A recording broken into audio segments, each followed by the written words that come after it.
Welcome to episode 51 of the Necronama.com.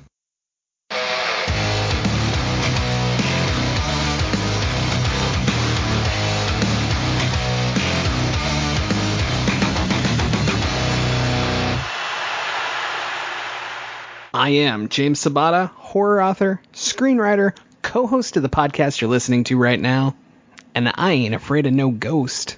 And I am Don Guillory, author, historian, educator, and I have seen shit that will turn you white.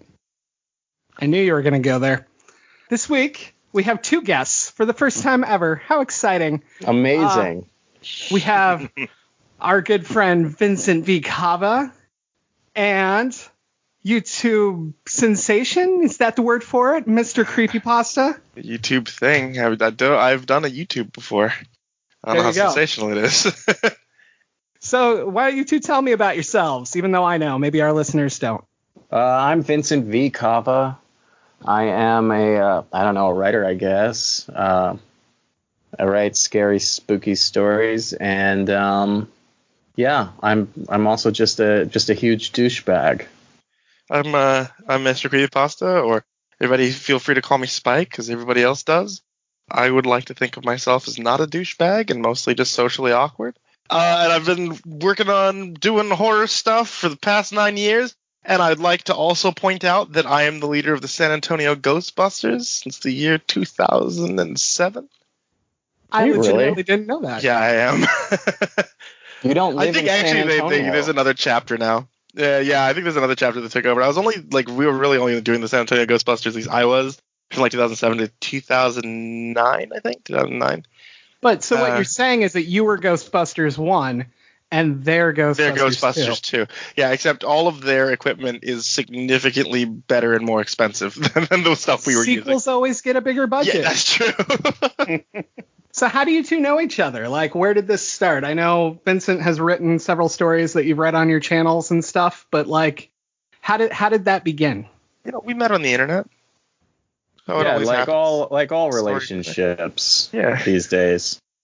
I know I read through a lot of your stories on No Sleep back when you were posted on No Sleep before. Yeah, what happened? Like, I was writing stories and like just posting them on the internet for fun. I never thought I'd actually have the opportunity to be like a real writer.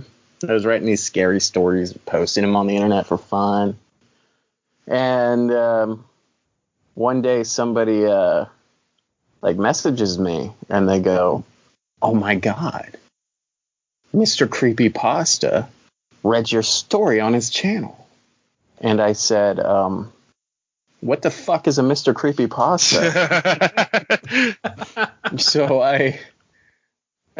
they sent me a link and I checked it out and I was like flattered, that anybody would do something like that. And I shot him an email and I was like, "Hey man, cool reading. Can you link to my Facebook page too while you're at it?" And he was really cool about it. And I just think from there we just worked well together, and the rest is history. Yeah, that's cool. History, all right. You got some big projects coming up? Absolutely. Anything you're able to talk about yet? Yeah, we've got some stuff we can't talk about. Okay. I'm not sure which one goes into which categories. I'm gonna let you do that. The big project that's been taking quite a long time. Okay. But I do have an audiobook coming out at the end of the month, and it's Pastel Colored Dreams and Human Flavored Nightmares, a book that I've written, a collection of my short stories, and it's narrated by my good friend, Mr. Creepypasta, Spike. Oh, yeah. Hell yeah. I thought maybe you were going to throw us a curveball and it was somebody else. I hope so. He's just saying that because he wants to sell copies so he makes money. It's really it's really shit. Kids, don't buy it. No. I think it's fantastic for one, and I think the performance done by Mr. Creepypasta on it is just excellent. I've been hearing people say that, especially in the last 30 seconds or so. Yeah. It's getting around, dude. And the other thing that I guess we can let the cat out of the bag about this is we are also working on a new book, Creepypasta Nightmares, a collection of creepypasta scary stories. Nice. It features a plethora of wonderful authors, Max Lobel, myself, of course, Bannon Kellum, Yes. T.W. Graham. I can't remember. There's this one story about like a journal and something. It sucks, but I just included it anyways because I needed to fill up. Who wrote that one? I'm pretty sure it was Don. It definitely wasn't me. Oh yeah, you are in it. That's the only reason you're on the show here today. No. So yeah, we've got that, and it's going to be available in book, Kindle, audiobook, all of that. And you look for that at the end of spring. That's going to be awesome. Oh, very cool. I didn't realize it was that soon. Very soon. Cool. We need money. Yeah. Don't we all? So you heard him, everybody. Send us money. All right. Don't even buy the book. Just send money. Kids. Oh, I didn't say anything about a book. Kids, my P.O. box is. Oh my God. Go into your mom's purse, grab as much cash as you can, put it in an envelope, and send it to my P.O. box. I have this feeling now there's going to be like ads on YouTube, like some terrible Blippy video that's just Vince like singing like, "Hey kids, my PayPal is," like. I'm just gonna pull a Soupy Sales. That's a reference that. That's one of those like joke memes. They like, yeah, kids, just send me over your parents' credit card information. Those 3 goofy numbers on the back. And your billing zip code. Social Security. Don't forget that one as well. Social Security. That's right. The more info, the better. Well, awesome. So clearly, if you're involved or were involved with the Ghostbusters in San Antonio there, you're a big fan. I haven't really seen it too much. Actually, I watched it for the first time 2 days ago. You just really liked the idea up till this point. When you saw it for the first time 2 days ago, did it live up to your expectations? Or it was okay. So my real question was like, is it like your favorite movie ever? Is it just like top 10? What are we talking here? I don't know, man. I think it's been one of my top 10 films for sure. But I think I really enjoy like the universe stuff they did with it. Like I'm deep into like more than just the movies, like the cartoon series and the comic book series as well. It's a really big thing for me. Like even like we did this tour, this Creepypasta tour at the end of in October of last year, and for the final performance we did in Dallas, actually had flight suits for the other 2 guys who were with me, as Acoustic Pasta and Mew. We all had like Ghostbusters flight suits. We had proton packs on, and we did our performance for that tour, like completely done up as Ghostbusters on Halloween night. I think I really like the technology of it. I like the universe for it and things like that. I don't think it can be understated how much this guy likes Ghostbusters. We were watching it last night, and he was like, he's the worst person to watch this movie with because he just says all the lines as they're coming in. So I suppose we should jump into this film. I love that the opening of this is extra hilarious to me in 2020 because it literally starts with somebody afraid of a card catalog in a library. And I think that really resonates with people now. Doesn't really hold up, does it? The first time, even when I watched it as a kid, I had no idea what those little cards were for. At that point, we were still using green screen computers to be able to do that. So the card catalog was out the window by that point. Look, we didn't know how to use them when we actually had them. It was simply the librarian was like, check the Dewey Decimal System. I'm like, what the fuck are you talking about? And you pull the cards out and you look at it, or you thumb through the cards to see the books that you're looking for, and it was just a pain in the ass. Is that what what are you supposed to do when you get it? That it tells you where to find whatever that book is or topic in the library. What if you forget about it between like the card and supposed to write it down, dude. Supposed to write it down. Yeah, it's not like you could take the card out. With a pencil? They'd be really pissed about that. It was like an extended Rolodex. What the hell's a Rolodex? This episode is brought to you by Gen X versus Millennials, who both say, fuck off, boomers. So, Spike, since you love this so much, tell me about this first ghost we see. Like, when you were a kid and you saw this the first time, Like, how did you feel about this? Oh, you're talking Eleanor Twitty, the librarian ghost. Yeah, the librarian. She scared the living shit out of me. Like, I mean, I guess the first time we see her, True. I guess we don't see her at the very beginning, do we? No, we don't see her at the very beginning. We don't see her until we get our 3 Ghostbusters going through and actually searching for the ghost. Then we actually see her in her full entirety, and we get the nice roar, which I guess is jump scare enough for me when I was a kid. Yeah, definitely. What about the rest of you? Like, this lady scared the shit out of me when I was young. I don't know what it was about her, but it just creeped me the fuck out. Did you guys have that? No. Well, how old was everybody when you first watched the movie? I was like personally 7, I think, because I saw it when it came out. Or at least I remember seeing it on video when it came out. So that ghost didn't necessarily scare me because I was waiting for that moment because, okay, she's supposed to be a librarian. She already shushed them once. Something bad is about to happen. And I actually laughed because it was just one of those things of, okay, here you are. You didn't get the warning and you got the shit scared out of you guys. Yeah. So for me, I looked at it as a child, even look at it as an adult. I'm like, you know what? For a good amount of the movie, the Ghostbusters are kind of assholes bothering people who aren't bothering anybody. I think I was 8. And yeah, the transformation when she turns into like the next level ghost or whatever you want to call it, like that scared the shit out of me. Yeah. Yeah, I think I'm relatively sure I was like 5 or 6. Also, we rented it from Blockbuster, and I think that was really scary. I think Ghostbusters in general for me when I was that young was like a scary movie. It was a ghost movie, but I didn't watch like horror movies when I was a kid. My mom was like very much against that, so it was just like, oh yeah, this is fine. It's a comedy movie from the 80s. It should be fine. But then like, oh my god, like a big scary ghost and it had teeth and it didn't have any eyes. That's scary as hell for me as a kid. Yeah.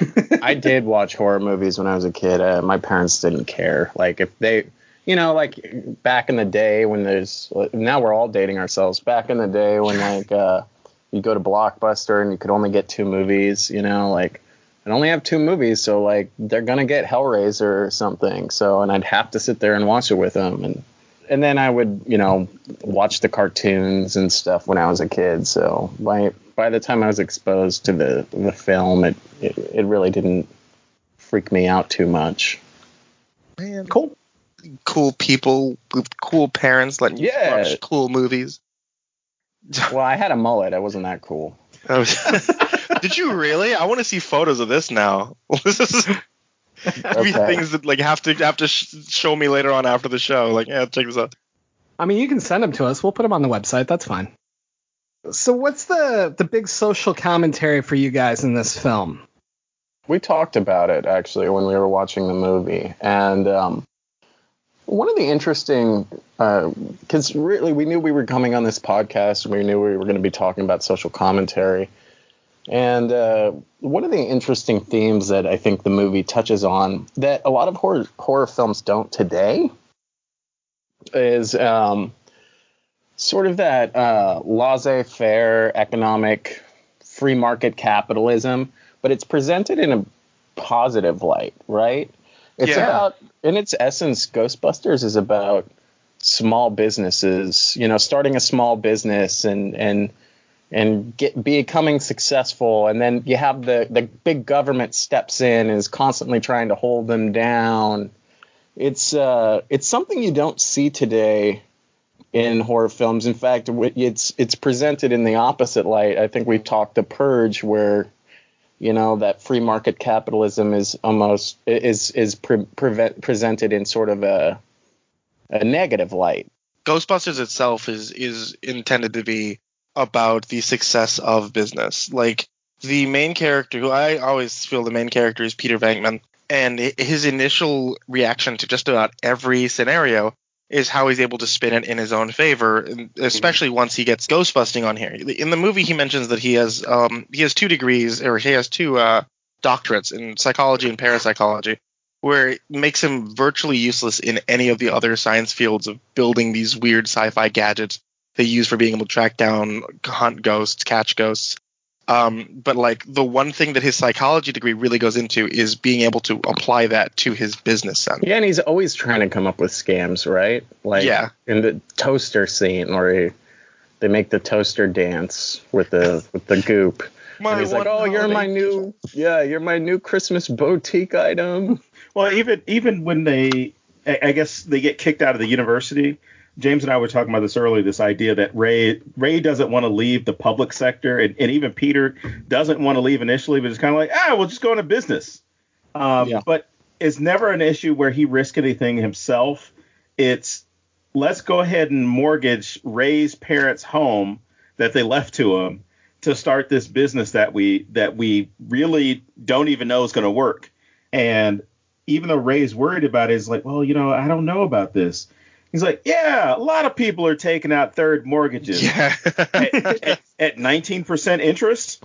And then Egon quickly comes in and calculates, like, well, you're going to pay about $95,000 in interest within the first year. And as a kid, when you're watching that part doesn't interest you at all. But as an adult, and when you become an homeowner, you're like, holy shit, 20% interest. And, even for the 80s, that was high. But the whole idea of, they are starting their own business. They're trying to have this rugged individualism. They're going to corner the market on this. And even Peter even makes his comments like, hey, we can actually become the first, and then we can franchise this, and we'll have our own places all around the world. We'll be rich.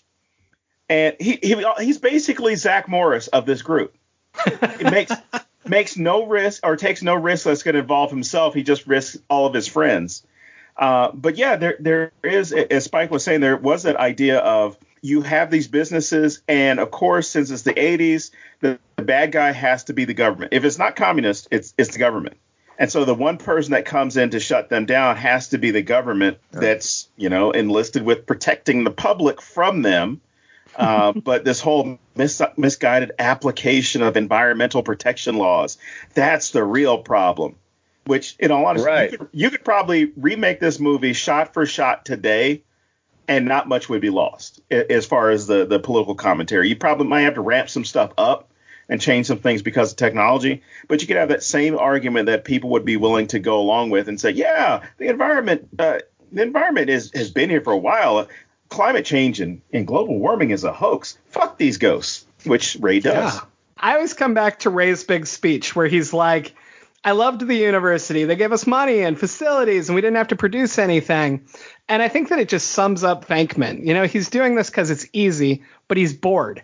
And so this new venture not only is an easy way to make money, in his opinion, but it finally gives him something to do as well. That's actually something I never considered. That's really interesting. Well, I mean, I don't know if he really, you're saying, he wants to be able to actually produce something, or he wants to actually have a legacy piece. Or a legacy stake into something without, it just being a single research project that they're working on. Well, I mean, even just he just wants to do something different for a day, Yeah, I don't know. I kind of think of Venkman as sort of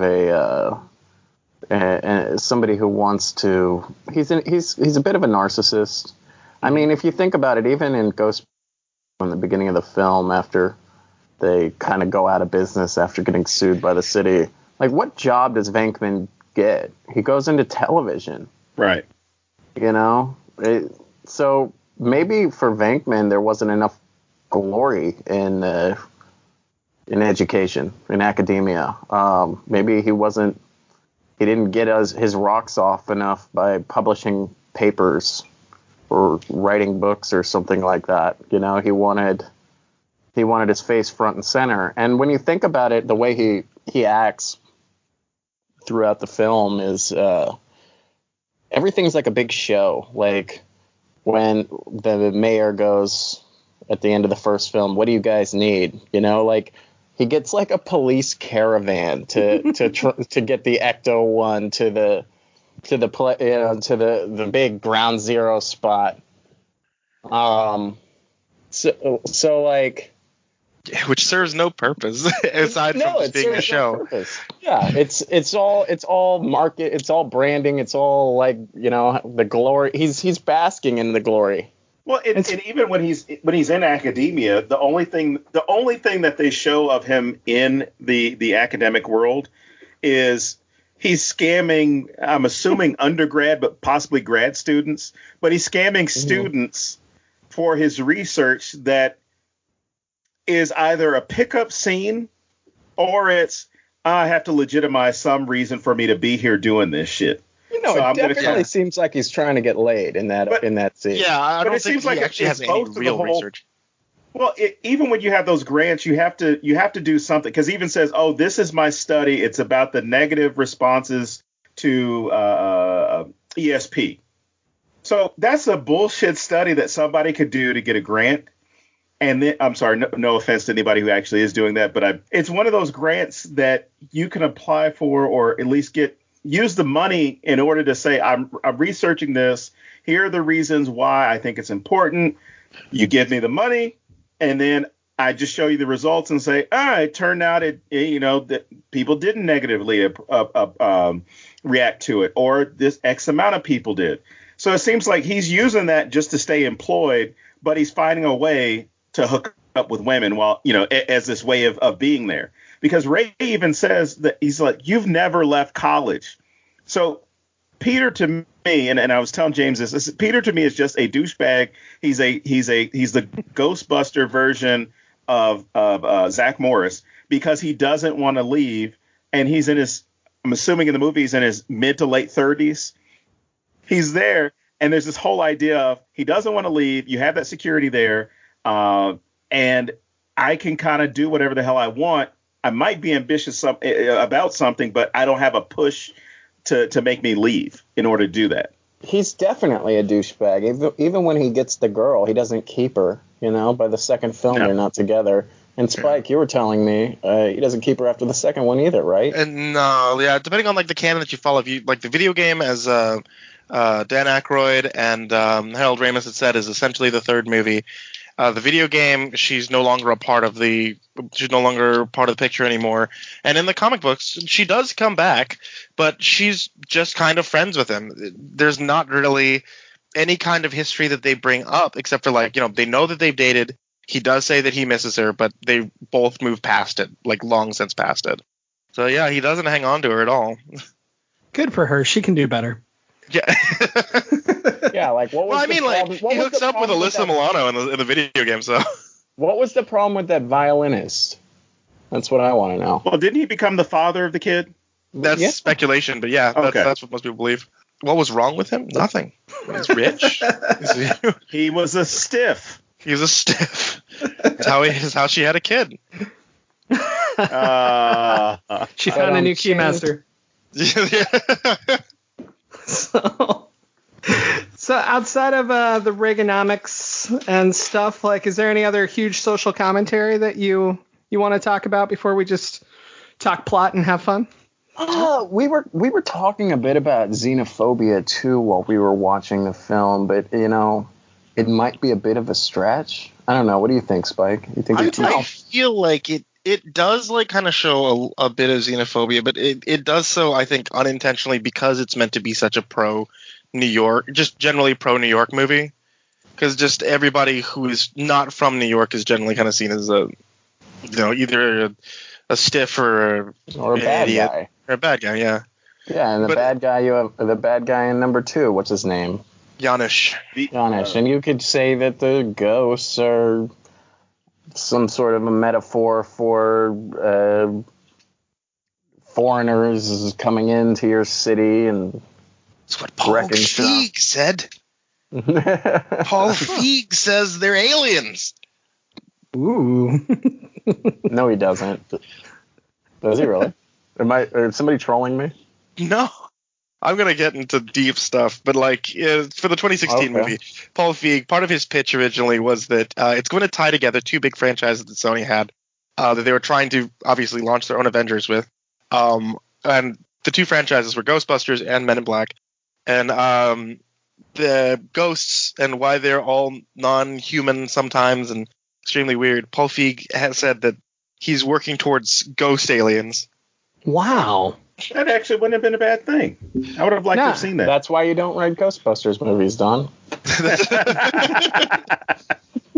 Well, speaking of social commentary in this one, There's that one when they start having the magazine covers, that montage of them going ghost hunting, and they're everywhere. They're becoming celebrities. Oh yeah, this is in my notes too. That's great. There's Go that ahead. one magazine cover that says, "Do ghosts have civil rights?" I actually do not recall that at all. It was just one of those. I think I really saw it because I paused the movie and I had to do something. And I remember seeing it, years ago when I watched it. I think I was in a discussion with one of you about this whole idea of these movies where you have ghosts and, what it actually means as far as like this obsession with ghost movies. And, it's more about the fact that we need to hold on to something or believe that there's something in the beyond. But if ghosts were at one time sentient beings or humans or whatever else is there, right? Are they entitled to rights in the afterlife? Or, do your rights end when you die? Well, actually, I mean, I asked Spike a similar question, and he kind of hit me with it, what these ghosts are. And yes, he the deep lore. So, like, why don't you school us all on what the fuck a ghost is in the Ghostbusters universe? It's the deep lore. It's me explaining to you what the Force is in Star Wars. Well, I mean, come on, let's hear it. Okay, so essentially, like, there in the Ghostbusters universe, there is a bit in every human being. Obviously, there's an energy that makes you think and feel and be separated, like a human being separated from the animal kingdom. It's a PK energy, and whenever it as the rules of energy goes, it cannot be created or destroyed. Whenever you die, that energy is supposed to pass through like a dimensional rift to whatever you would refer to as the afterlife being. However, parts of that energy still stay around, and as the energy grows and grows in, I guess in PK class, like in the classification of ghost, it could just be cold spots, it could be sounds, feelings, noises, it can grow heads, legs, arms, it can even become so strong that it has a memory of what it used to be. Once you get high up there, and then when you get like really high up there, ghosts are leveled, and it's like gods that can move back and forth between dimensions of their own accord. But that's really what ghosts are, is they are the energy that is left behind more than they are a person that is left behind. That's why, like, Slimer is he's not a person, he's just a ghost. He's a class 5 because he has arms, he never grew legs, he doesn't have any memory of being a human being, he doesn't have any semblance of a human being besides that, and his like urge to be able to eat. So to say, like, I mean, like, as weird as this gets into, like, trying to treat like a ghost like a person doesn't always make sense because it's not it. Same thing, like, if you guys remember the real Ghostbusters, some ghosts got really weird. The Fearsome Flush was one of them, was just a toilet with a mouth inside the bowl. It's not really a human like being, me it's if I just was a possession. ghost. Yeah, it's just a toilet with a mouth and big eyes. And Vincent, we'll play the Ghostbusters board game now. You got me into it. This is your fault. I thought we were gonna go out and get drunk after this. Yeah, I told you about the board game bar. Combine the two. Yeah. Yeah. The board game bar and grill. But no, man, like, yeah, that's basically what ghosts are. They're just like a residual energy. And even whenever later on in the comic book series, they talk about moving that energy back to the ghost plane. There's like an alternate dimension that they just refer to as the ghost world. But the ghost world is also just whatever is defined as the afterlife for other people. This is where energy goes when a human being dies. And a lot of these other gods and high-level ghosts that we've seen as gods or things from fiction can move back and forth between those two planes, which is where we get, like, in the Extreme Ghostbusters, that's where the guys from Hellraiser came from. Extreme Ghostbusters here. Yeah, I have to bring it up at some point. Nobody else does. I just want to say Dice and Games would be a great name for a board game strip club bar. Who would do that? Who would go to that? Who would work at that? Me. Answer to all of those questions. No, I mean, what you're saying, Spike, is actually really interesting to me, because one of my big complaints with this film since I was a kid has always been the inconsistency of the ghosts. You know, you have Slimer, then you have the taxi driving ghost thing, which I think is like one of my favorite favorite ghosts in the film. And then just like all these other weird things, and none of it added up to me. So that honestly makes me like it even more. There you go. Hell yeah. Thank you.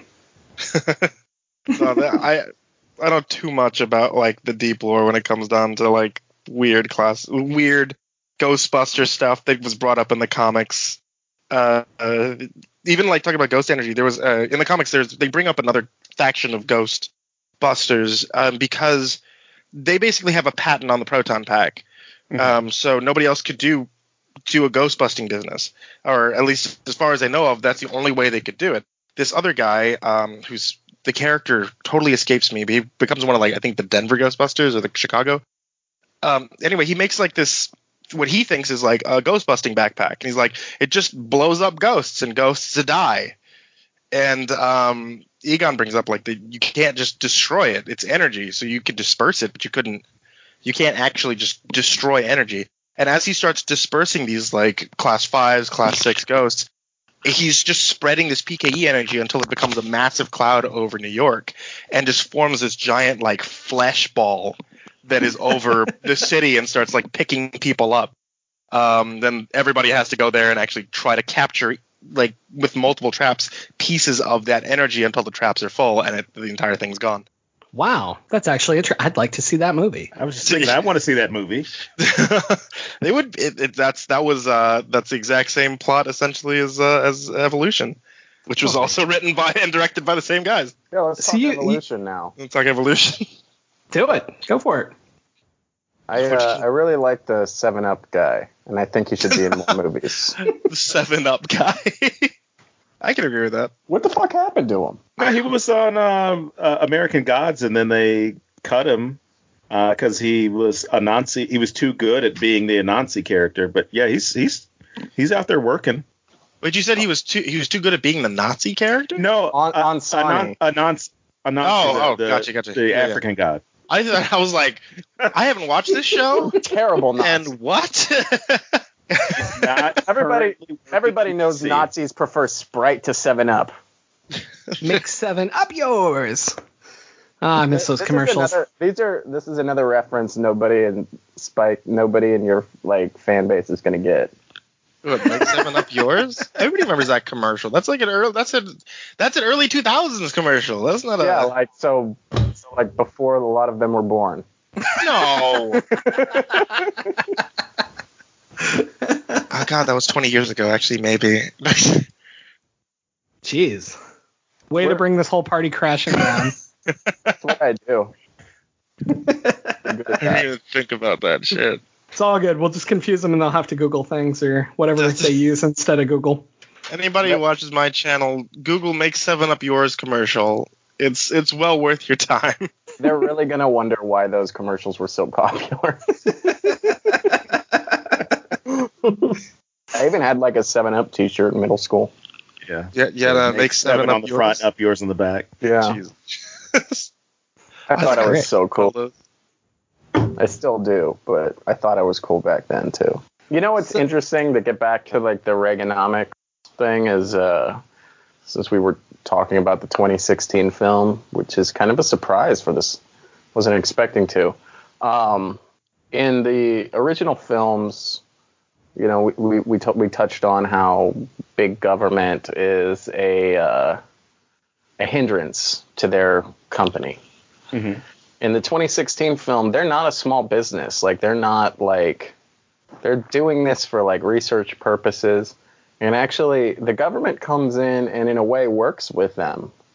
Yeah, they downplay what they were doing at times. They tell everybody that they were frauds, but then they also hook them up with a sweet new pad. And they tell them, like, on the DL, like, you guys are doing good work. We like what you're doing. They're not trying to shut them down, which is sort of an interesting way to look at, like, how the times have changed as society gets more towards or the idea, when we think about economics, like ideas like socialism have become more and more popular. You look at Bernie Sanders and what he was able to do and the support he was able to gather. there's like more trust in big government now than there used to be. At least in some circles, you could say society is a lot more hyper-polarized now than it was in the 80s. But in 2016, the idea of the government working with the Ghostbusters is not, it's not something that like upsets the audience. They're both sort of good guys, although the government is looked at more as misguided good guys. Well, yeah, because even now with the discussion that's taken place with the coronavirus and coming with the vaccines and stuff like that, much of the debate has been about this public-private partnership in ensuring that kits are out there to test people, that eventually the vaccine, if one is created, it's going to be more affordable or accessible for people. So, it's not something that people have ever really looked at and said, oh, man, fuck the government and fuck these pharmaceutical companies. They shouldn't be working together. Whereas people are looking at it as like, hurry up and get this shit done so we don't have to cancel everything or just have everything canceled for us. Man, you guys go deep. Wait, I believe you were pulling out the comics of the Ghostbusters, man. Yeah, I'm surprised. Talking about politics. He's talking fucking YouTube fan theories right now. He's really deep. I want you to pull out your hatred of the TBS version of the Ghostbusters. TBS version of the Ghostbusters. Oh yeah, they had like a gorilla and everything. Oh, dude, do you not know about that? That was the original Ghostbusters. Well, yeah. But I loved how that film was made with the live action film or whatever it was in the 70s or early 80s. Yeah. And then when the cartoon came out, people were pissed because they didn't know about the original one. And so the Ghostbusters that we all know had to go by the real Ghostbusters when it was the cartoon. And people were like, of course they're the real Ghostbusters. We know who the fuck they are. And then I had cousins who watched the other cartoon. I'd go to their house. I'm like, these aren't the fucking Ghostbusters, man. I want to see the real Ghostbusters, not realizing I was actually giving the title of that other cartoon as well. I'm like, these are... Even that, dude. Like, so apparently because the original movie, that gorilla movie came out like in the 70s, when Ghostbusters came out, they were like, they're ripping on our shit. They contacted, I think it was Sony who produced it at the time. They contacted Sony about it. Like, we're going to file suit. Sony offered them a deal of a cut from the box office from the Ghostbusters movie. And seeing how well it worked out for like Star Wars, they were like, yeah, this is a great idea. This is fantastic. But apparently it did not do good at all, like in the box office originally, and it did much better as like after the fact from like toys and the cartoon and things like that. And the Ghostbusters, like the Gorilla Ghostbusters, basically got nothing for what they've been working on. Wow. Huh. Yeah, so they were trying to sock it to Sony by making a Ghostbusters cartoon to bring in their own fans, but majority of people found out exactly what you said. Like, I don't want to watch this. I want to watch the real Ghostbusters. Yeah. I'm learning so much here today. I'm Googling Gorilla Ghostbusters. And Slimer could actually talk on the cartoon version, and everything he ate tasted like chicken. I only know that because Egon and he switched bodies at one point on the cartoon. Oh, yeah. Forgot about that. Donatello's a Ghostbuster. You ever brought that up? Oh. Donatello was a Ghostbuster? Yeah. Like from like Ninja Turtles, the Ninja Turtles and the Ghostbusters. Yeah. It was like crossover. Yeah, there was a crossover comic where Egon and Donatello, well, I guess all the Teenage Mutant Ninja Turtles crossed over into the Ghostbusters realm. And then they caught ghosts, and Egon and Donatello naturally became friends because they're both scientists and shared information on how to create a cross-dimensional portal, which is what he uses eventually to get into the ghost world. And couldn't they just get licked by a giant cow head? What? That's a Ninja Turtles reference, right? It was, yeah. Go ahead. No, I want to know what happened with this giant cow head. In the Ninja Turtle comics, there was this giant cow head named Cowlick, and it would lick the turtles and transport them to an intergalactic wrestling match. Because why wouldn't it? What? Yeah, no, it's a great comic. Yeah, I had it too when I was a kid. There you go. So now we wild as shit. Out. I love it.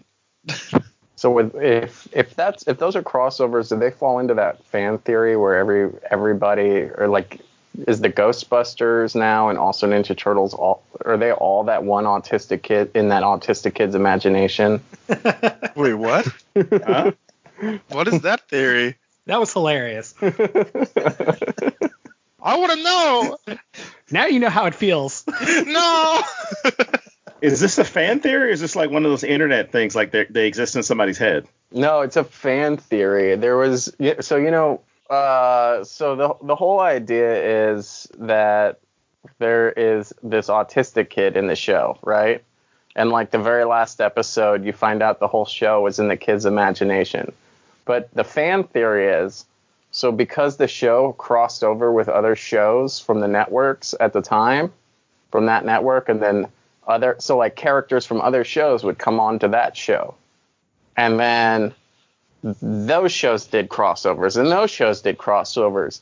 And like by the end of it, like if you like create like a giant web, there's like hundreds of TV shows that you could say were all in this autistic kid's imagination. It's a great. I just looked it up. It was Saint Elsewhere. Saint Elsewhere, yes. So it's from Saint Elsewhere, yeah. So everybody, the idea is like most of television falls under this like autistic kid's imagination. If you think it's all canonical, you consider it to all be canonical through the crossovers. Huh. It's a weird rabbit hole to fall down into. So the answer is yes. Yes. So the answer is yes. The Ninja Turtles and the Ghostbusters were also imagined by an autistic kid. Yes. There we go. Same autistic kid. Also, every story I've ever written. Well, I mean, Stephen King did use that ending in a book as well. So, Don, I know this was super important to you. So tell me about Winston Zeddemore. All right, I'm going to start off by saying that with our debate over who we like the most and who we like the least, my order would have to be Winston, then Egon, Peter, and I did not like Ray. I've never liked Ray. I love Ray. I've How never dare liked you, Ray. sir? Ray is the most pure. I think he's the MVP of the Ghostbusters. No. Well, here's the thing. I like to pull the extra stuff into it as well, because even though Winston is not there that long, I've built in more of the canon or the accepted canon and the backstory of him to make him a whole lot cooler in my mind. Because originally it was supposed to be, and Spike, you can correct me if I'm wrong, but originally it was supposed to be Eddie Murphy, right? Oh yeah, I think Okay. he was supposed to be. Oh, that would have been amazing. Which, well, it would have been a goofier portrayal, which would have been cool if they wanted to make it more of a comedy. They got that great mix of comedy, horror, and drama that takes place in this. But I think by signing someone who was virtually unknown at the time, you didn't have any of that. And I don't want to use baggage in a negative way, but you don't have any of that baggage or those expectations that would have come with having somebody like Eddie Murphy. Like, oh shit, he's got to be on. And if he's not funny, people are going to be like, well, why the fuck is he being serious in this movie? Why is he playing it straight? And Plus, everybody else Eddie Murphy has has the ghost movies on lockdown with Haunted Mansion, right? Yeah, of course. Well, now he does. But Winston's character I like because I feel like they missed a great opportunity, because apparently he was supposed to be like ex-military and he had degrees as well. But in the movie, they turned it into, he's just some guy who answered an ad. So I felt like you really have to be careful here, because the 80s, you had shows like Cosby or The Cosby Show and whatever the fuck it was called. I can't remember anymore. Anyway, the show that the convicted rapist had. He was, Which Weinstein production are we talking about? Oh, Carl Winslow's also in Ghostbusters. Yes, he is. So Yes, that's he a is. crossover. He's Ghostbusters also takes place in the Die Hard universe, because Carl Winslow's in that too. yeah, True. It's before That he is went to true. Work in L.A. Family Matters, Ghostbusters, and Die Hard, all the same universe. Well, after Can you not imagine bombing, decides to Venkman go to gets Chicago. slimed and Urkel's like, did I do that? He would hit the ground and he'd be like, I've fallen and I can't get up. Oh. Oh my god. But I liked Winston's character because you almost feel like he's the one that's going to be that glue, or could be that glue, because you would have had the weapons or the weapons technology or weapons creation from him, along with those other degrees, and it would have changed a lot of perceptions, especially in the 80s with black male leads or black male characters a whole lot earlier. And I think that would have been a cool thing to see. Unfortunately, they didn't do it. And even when they had the 2016 version, they had the opportunity. They missed it. They had an improvement with Patty, where she was a history buff and she knew all the shit that was going to help the women that were already the Ghostbusters get around town and figure out what was going on. But they could have given her a degree as well. Well, we were talking about it, right? Spike and I, we were talking about it. We were like, at the point where Winston actually like applies for the job, they had already been on all the magazine covers. They're at like their height, right? So why is there not like a line around the building of people applying to be Ghostbusters? And Spike actually mentioned that he was a Marine. So maybe like he applied with, you know, maybe he didn't just walk in. Maybe they looked through all the applications. They found this guy and they brought him in. And Spike, you were actually saying a lot of interesting stuff about Winston too, about how he's one of your favorite Ghostbusters. Yeah, I mean they give him a doctorate in the video games and stuff like that to really kind of put him on level with the other Ghostbusters. But I think like he's one of my favorite ones actually because he's the bridge character. He's the character that literally everybody in the audience by the second act is supposed to relate to, because in the first half of it, none of the Ghostbusters really know what they're doing.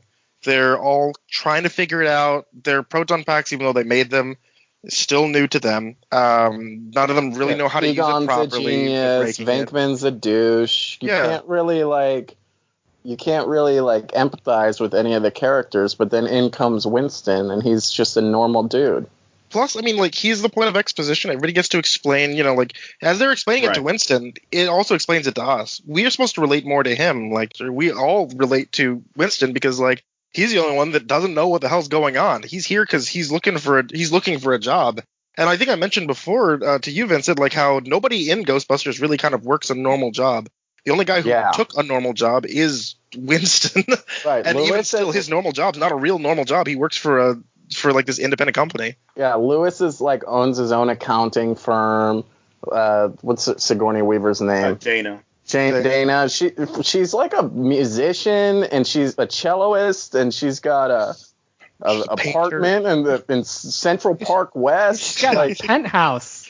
Even in the 80s, come on, that's a small fortune, you know.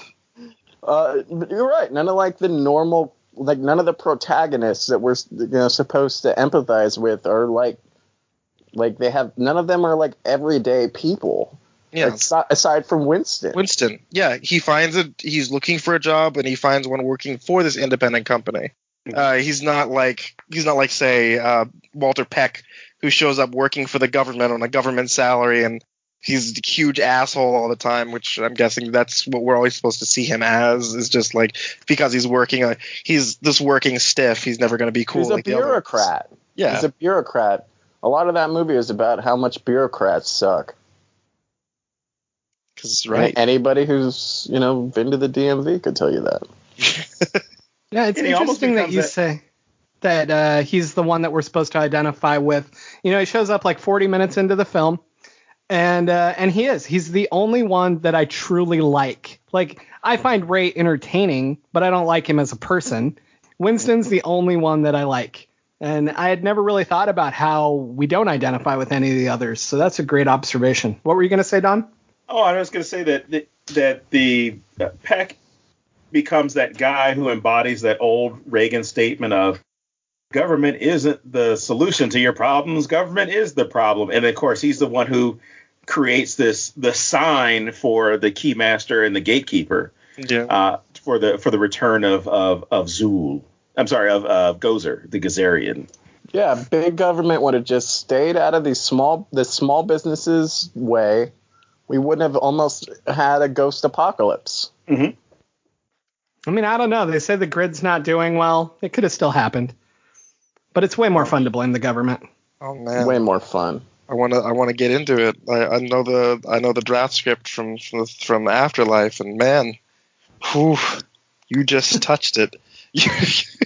Oh, really? Oh, he just touched it. He just touched it. Yeah. Why does everyone accuse me of that? Oh, So, man. Interesting. So, without revealing too much, because I know people here don't want spoilers, but like, it's been 36 years, man. No, on Afterlife. Why don't you expound on it a little bit more? Okay. Egon's in it. Ooh. Oh, really? Yeah. Well, that's not a spoiler. People, I mean, that was kind of already out there. That Egon's in it? I thought Harold Ramis was dead. So if they actually managed to get a ghost in this movie, I'm going to be impressed. I was hoping that he'd be in 2016 in that way. Oh, as a ghost? Well, he was a bust in the beginning of the movie. Yeah. Oh, is he? Yeah. Well, I pointed out just random. He's just in the background in one of the shots. Yeah, it's when Kirsten Wiig was in her office and they're leaving, and I guess he's supposed to be like one of the previous chancellors or somebody at the university, is why they have the bust out in the hallway. Yeah. Oh, cool. Oh, speaking of which, I got a really cool fact for somebody can, I guess, check me on this one if I am wrong. But the library, going back to the beginning, that actually wasn't a public library that they used. It was a research library. Really? Yeah. I did not know that. Yeah, I only know that from taking one of the tours, the movie TV tours in New York. And they took us by that place and they said, oh, if you'd like to go in, you can't, because you have to be an approved researcher to go in. Just like if you're going to go to the National Archives, or you have to have, you got to get your day pass to go in. You can't just go in and check out books and do shit. You actually have primary sources, papers, all that type of stuff, but not books that are in circulation. Neat. All right, where do you guys want to go next? The Dyson Dames. So, like, in the Transformers universe, the Ecto-1 exists, and it has its very own built-in proton pack. Transformers was also an autistic kid's imagination. Who knew? Wait, the Ecto-1... So there's an Ecto-1 Transformer? Yeah. Wow. There's an Ecto-1 Transformer. I need that action figure. Oh, it exists, and it's like $600. Huh. I don't need it that bad. Believe me, I've been wanting to get one, but I do not want to pay that price. What we're saying is send us money, everyone. Or just send us the Ecto-1 Transformer. With money, yeah. They're re-releasing with money inside. Like all the real Ghostbusters toys. The real Ghostbusters proton packs they had from the 80s when the movie came out, and the Transformers toys, they're re-releasing all of them again for Afterlife. I guess before the movie comes out, and it's priced at $40 and comes with a Slimer. Oh, cute. I'll get it for the Slimer. I'd toss the rest out. As a writer, one of my favorite things in this film is how Did you do air quotes when you said that? I did. I said favorite things in this film with air quotes. I love how the gatekeeper and the keymaster live next to each other and can't find each other. That cracks me up. I never thought about that. But I mean, they find a really good way of separating them and everything. But I really like how easy this should have been. That's probably why Zool and Vince Clortho chose those two specific humans, because it should have been incredibly simple for them to just, okay, we're in the bodies now, we can meet up. Yeah, go across the hall. I'm actually kind of amazed that they didn't take over Venkman and you had to get him back from the dark side and all that kind of shit, Yeah, that was too complex for an 80s movie. Yeah, that's true. Lewis is a great character. He's fun. I love when he gets locked out of his apartments, and I don't know, I love everything about him. I do wish that Rick Moranis was going to come back for Afterlife, though. That would have been great. Unfortunately, he's not. I don't think that anyone outside of the actual Ghostbuster actors are coming back for Afterlife. It's unfortunate. I think Sigourney Weaver was very adamant in not wanting to do any more Ghostbusters stuff. Yeah, I didn't know she had like a. Because when I saw it originally in theaters, the 2016, and I didn't stay for the credits. I didn't know she had like a post-credit scene. Oh yeah, as Holtzman's mentor. Yeah, that was pretty cool.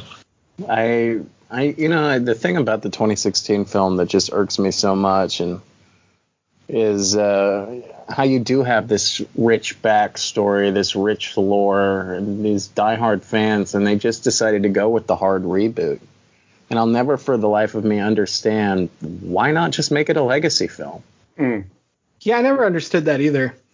Like, it seems like, especially when you're bringing in the original cast and you're giving them these other cameo shots and stuff, like, it would have made so much more sense to have them come in and basically do the passing of the torch sort of thing, like. Well, that was the original plan. They were supposed to be like their daughters or something, right? Because I think I remember Dan Aykroyd saying something about Eliza Dushku was going to be one of the, I guess was supposed to play his daughter, and they were inheriting the business.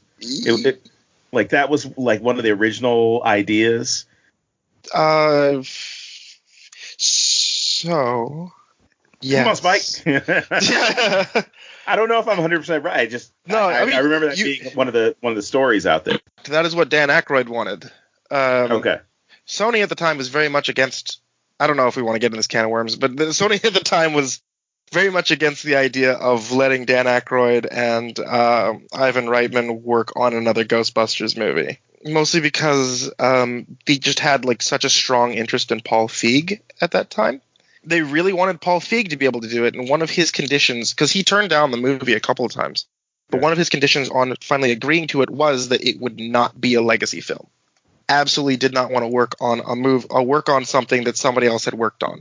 And if he was going to do the movie, he would be able to tell his own story, completely devoid of a connection to the previous movies.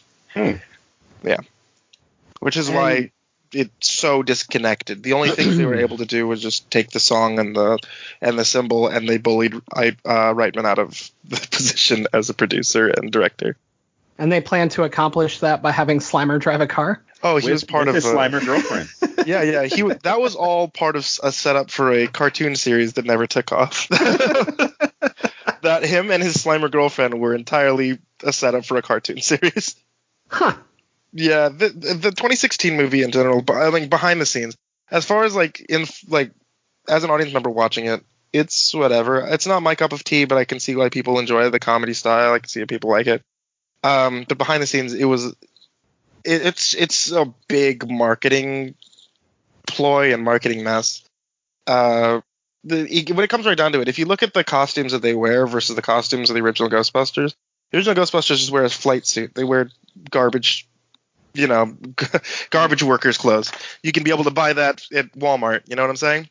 The design and flight suit that the 2016 Ghostbusters wear is something that was custom made and patented and trademarked to Sony. So if any recreations of it had to be made, it had to either be made and purchased from them or made from scratch and not entirely accurate.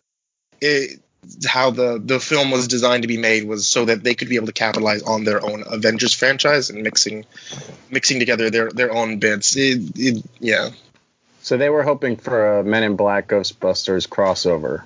It was supposed to be the Ghostbusters were the 2016 Ghostbusters, and then later it was supposed to be an all-male Ghostbusters team, and then both of those were going to cross over to capture, like you saw at the end of the 2016 Ghostbusters, is like, what does that sound? Who's Zool? Yeah. Then Vince Clortho was going to appear for the all-male Ghostbusters team. They'd have to join forces, a la the Avengers, and defeat Gozer in a climactic third movie, which would allow us to cross over into yet another thing, which would have been the Men in Black. How are they going to do that if they had Hemsworth? No, that was really a weird choice. So does that mean the Men in Black could have also possibly been in an autistic kid's imagination? Yes. But that's what we're learning here today. Yes. Because it is currently the study of in an afterlife in the trailer, it's brought up that there's a study of alternate dimensions. Doesn't entirely cross off the fact that Afterlife could be the quote male reboot of Ghostbusters. That's intended to that is still intended to fit along their timeline. I don't know if it's going to fit in with that idea of crossing over with Men in Black still, but that could be it. Cross-dimensional rips and all that.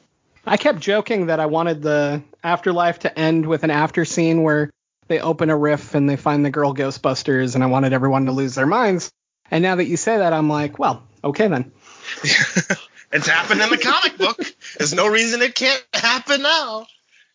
Except for the fact that the Afterlife kind of decanonizes everything in the comic. Huh. Yeah. Well, speaking of, I guess, canon and gender and time change and things like that, I have to marvel at this because as a kid, I didn't think too much of it. But of course, 36 years after the film was made, or at least after the film came out, there's that one line towards the end that I have a lot more respect for. And it's when the Ghostbusters come into contact with Gozer the Gazarian. And I can't remember who says it, but they were like, I thought Gozer was a guy. And then Egon responds, Gozer is whatever it wants to be. And I just thought that was a really cool thing, because with a 2020 lens, you can look at this as the fact that you have this almighty being that is gender nonconforming. And and not only that, can take the shape of all these other things, but the idea that it's a woman, or that Gozer is taking the shape of a woman to fight these guys. And of course, Peter's whole response is, oh yeah, she's a nimble little minx, almost like degrading this thing that they're about to fight. And I just look at it as like, this would be really cool as far as the application today. But of course, if you apply the same thing, or at least that same piece in a film today, if you rebooted Ghostbusters scene by scene or shot by shot and did the same thing, someone would bitch online about, oh, you're trying to be too much of a social justice warrior with this, and by adding this to the movie, and not thinking that if she is this, or if it is this all powerful being, I don't think it's going to be too concerned with fucking gender. So, which was kind of a cool touch in the 80s. Whoa, all this time I thought that was David Bowie. What? No. It was all about the androgyny of the 80s. I don't know if there's really any sex. It's just Peter being creepy and shit. Yeah. His 2016 movie tries to recreate that. The fact that, that Erin is consistently, she's very creepy with Kevin. And I mean, I feel like she goes way beyond what Venkman does, but I can definitely see the parallel and what the point that they're trying to make with it, which is very strongly done. He tastes coffee and spits it back into the mug and says man, I hate coffee, and then she just grabs the cup and starts drinking it. That's so weird. That is so weird, but it really kind of sells what she is supposed to be, her being the character that is Venkman. But just doing so in this way, in this really cringe way that we're able to understand, the parody that they're making. Venkman has the ultimate opportunity to be creepy, and he does turn it down in the first film when Dana gets possessed, and she basically is offering herself to him, and he doesn't go for it. It would have been, his opportunity right there, but he's more concerned with her. Or maybe he just doesn't want to sleep with a ghost. It could just be that. Apparently Ray would have done it. Yeah. Yeah. Well, Ray sleeps with ghosts. Yeah. Later in the comic books, he dates a ghost. Wait, here's the confusing thing for me. Even processing this now. Yes. Even processing this now with the female ghost who I guess has consensual sex with Ray. My question is that moment an issue of that ghost knows what the fuck they're doing, and this is hey, leave me the fuck alone.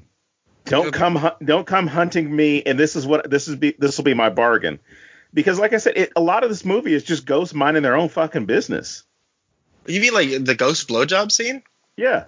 That was a dream. The ghost gave Ray head so he would go away. That was it. That was a dream, though.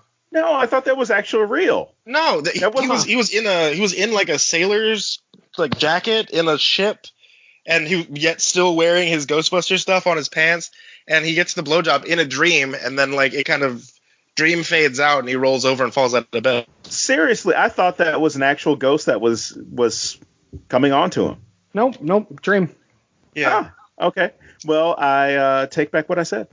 I mean, I'm not gonna put it out there. I don't know enough about the lore to say that a ghost would not give a man a blowjob. I'm just saying that specific scene is it. So, well, he said Ray dates a ghost in the comic. Yes, but she's like a class 8, so she is like just exactly her. She's exactly the person she was when she was alive. So let's get to the end of this film. I've always had an issue with one particular point. When they're supposed to pick the destroyer and they have to clear their minds, Venkman takes the time to explain, like, if you thought of J. Edgar Hoover, it would be J. Edgar Hoover. But it's not J. Edgar Hoover. What the fuck? Like, is there some kind of time limit on this? Always been my issue. Like he's going to be like, that nice? All right. Gozer's like, you got 20 seconds to talk this out, and then whatever you fucking think about. I like to think Gozer was like deciding between J. Edgar Hoover and the Stay Puft Marshmallow Man, and then that's just what he went with. Well, basically, it's the same person, right? It's a big bloated white guy who harkens for the past. I mean, if Stay Puft would have shown up in drag, I would agree. That always used to bother me too, actually. I think Ray thought about it like with a millisecond before Peter said the thing about J. Edgar Hoover. Ooh, that's an. But then again, he might have just been saying it and not thinking it, which makes me question. I mean, if there's that old rule, if somebody mentions something, you automatically think about it. So if I say giraffes, 9 times out of 10, that's going to make somebody think about giraffes. Like your tongue's too big for the inside of your mouth thing? Yeah. Or the game that you all lost. I don't know what you're talking about. But yeah, that's always bothered me about the end. I don't know. That's my big problem with it. It's not the fact that the entire roof of that building exploded large enough to cover. And they all just like walk out? Yeah. They were covered in the marshmallow fluff. Oh, That's no, Venkman wasn't? Yeah, why is he like, he's got a little bit on him, but everybody else is like fucking covered? Because Bill Murray. Okay, so is it his contract? Like, I can only have this much on me? No, he was apparently very difficult to work with. Like what his limits were. Everybody had, I think, 4 molds of proton packs that they would wear, that they had made for them, right? Throughout the movie, different scenes or different stunts would require them to fall on it or do whatever. So they had 4 different ones each. Bill Murray had 8. Because he didn't like how heavy it was or how uncomfortable it was to wear. So he had different ones made for him specifically just so that he would be more comfortable in certain scenes. Wow. Huh. And so that also ties back into why he wasn't gooped with the marshmallow guts. Yeah, that's why he wasn't really gooped with the marshmallow guts. That's why the scenes of him being slimed on the ground are so short. And also, like, he was very, very, very against being a part of the 2016 one, and they apparently had legal action get involved to force him from previous contracts to still be involved in 2016 Ghostbusters. Jeez. Making me not like Bill Murray as much. Apparently he's notorious, and like Dan Aykroyd brought this up even with Afterlife, which he is in, but he's like, yeah, we just keep a role open for Bill because like they're not entirely sure if he's going to show up or if he wants to be a part of it, and then once they get to it, he either is there or he's not, and they'll film with him or they won't. Did he also like stipulate in his contract in Ghostbusters 2 that they hire his brother to be like the doctor of the mental institution that looks no idea. I don't know that. Suspiciously like him? Yeah, who's very obviously his brother. He should have been like Venkman with a mustache walking down there. He should have been like, that's a good looking guy. Well, speaking of that ending and who would be the destroyer, who would each of you probably pick? And I guess why, for that matter?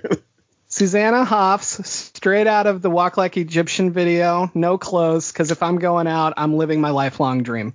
But she's going to kill you. She's not going to engage in It doesn't get any better. fantasies. Life's never going to be better than that moment. We're just done. That's fine. Ooh. What about you, Vincent? I don't know, me, I guess. Because then I'm still winning. But I'll also not be wearing clothes. What? That way I make everybody look at my junk while I'm bringing down the apocalypse. That's actually, I don't know if that's a power play or not. Like, that's... It's a flex. That's... It's definitely a flex. That's pretty amazing, I gotta say. It's also terrifying to look at. You don't want to look at it. It's scary it's scary like right now. Imagine me if I was like 20 stories tall. It'd be like 6 inches long. Oh my God. This is finally average size. All right. I just always wanted to be average size. You gotta size me up 100 times. And if we stretch me a little taller, I'll be perfectly round. So, Spike, what about you? What would your destroyer be? Shit. I don't know, man. You're asking me questions I've never even tried to consider. Ghosts. I would have just had her turn back into what she already was, because they already knew they could have beaten her like that. That would have just been the smartest move, I suppose. Sure, that's way I too easy. guess. That would have just been the smart move. It's like, what would you wish for if you had 3 wishes? I don't know. Wouldn't it be great if they mentioned that after the battle? Oh, yeah. We could have just turned her back into that. Think of Gozer. Become your true form. I just want to know, like, would it have still been gigantic, or is that what Ray thought about? Yeah, that's another question. Giant marshmallow man. Yeah, because that's weird if that's the case, right? Like, no matter what you pick, it's gigantic. But no, maybe it's just that's what Ray thought of. No, that's what's weird from the bag. I was gonna say, because his memory of it was when he was a child. So maybe he kind of remember, like when you're a kid, you kind of remember things being bigger than you originally thought. But I don't know about like 60 feet tall bigger, but It could be like those commercials for the was it the Jolly Green Giant, where it doesn't say how tall he is. You just know he's a giant, so you just assume, maybe he's 100 feet tall. I guess, yeah. Or the Michelin Man for that matter, because yeah, that's a good point. They never really bring that up, and every time they bring up the Stay Puft Marshmallow, there's an episode of the Real Ghostbusters where they bring the Stay Puft Marshmallow Man out of the containment unit for a day, so he could be a part of the Stay Puft Marshmallow Man parade. And like everybody kind of accepts in the parade, like, yeah, he's supposed to be. Everybody's just totally cool with it. Yeah, even the Stay Puft Marshmallow Man is like, yeah, no hard feelings. I like the Ghostbusters. See, nothing I can say can compete with stuff like that. That's amazing. Oh, also he's friends with Slimer. Slimer's the one who goes in and like finds him. He's like, hey, you ready for the big day? What about you, Don? You didn't answer your own question. What would you pick? Since we're on food, if somebody's going to be thinking of the Stay Puft Marshmallow Man, maybe chocolate and graham crackers. I don't know. Yeah, it'd be pretty funny if it was just like some like not anthropomorphic thing, just food. just like a cheeseburger. Choose your destroyer. Deep dish pizza. It is done. That's the one I choose all the time, right there. Food. And then the entire city can come together, eat the pizza. The joke's on them. The destroyer's been all New of York them. would not be okay with a deep dish pizza. But that's why I'm saying that was the thing. That might piss everybody off. So you have to order deep dish pizza. That was part of Ghostbusters 2. Ghostbusters 2. They go back and forth saying what exactly they were going to order for dinner while the photos are developing, and they eventually decide on Chicago deep dish pizzas. They threw some shade at the city with that line. You know what I do like? I like the, are you a god? No. Then die. That's some fine writing right there. We're talking about the ending of the film and the whole thing with the Stay Puft Marshmallow Man. And my question is, what if they had said yes? Because, Winston immediately says, if anybody asks you if you're a god, you say yes. But what would have been the issue if they had said yes? What would have been done? Would she have just gone on faith and said, oh, well, Well, come on, have a seat, guys. I mean, Like, probably.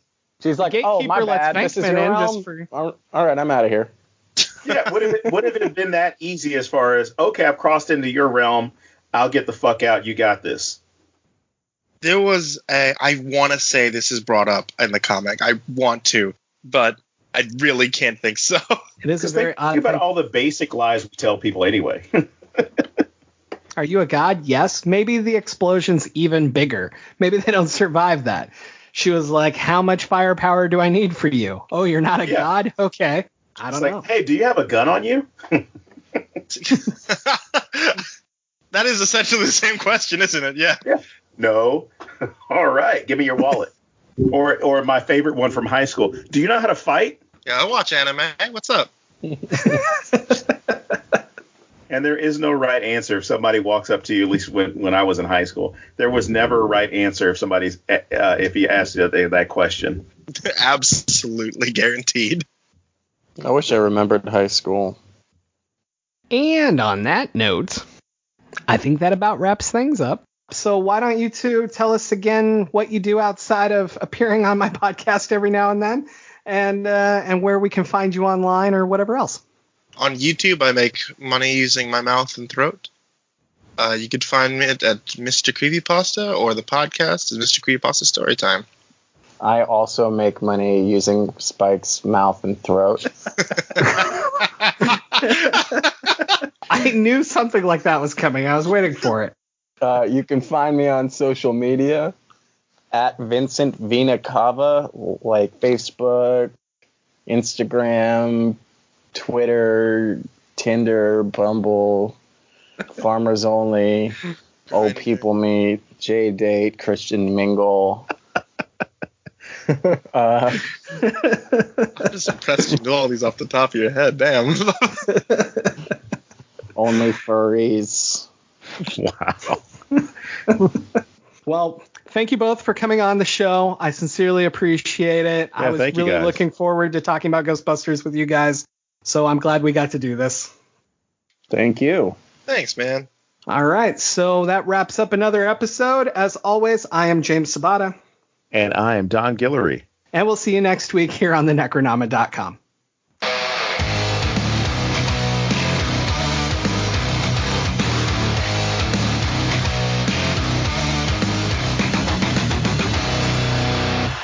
Busted makes me feel good.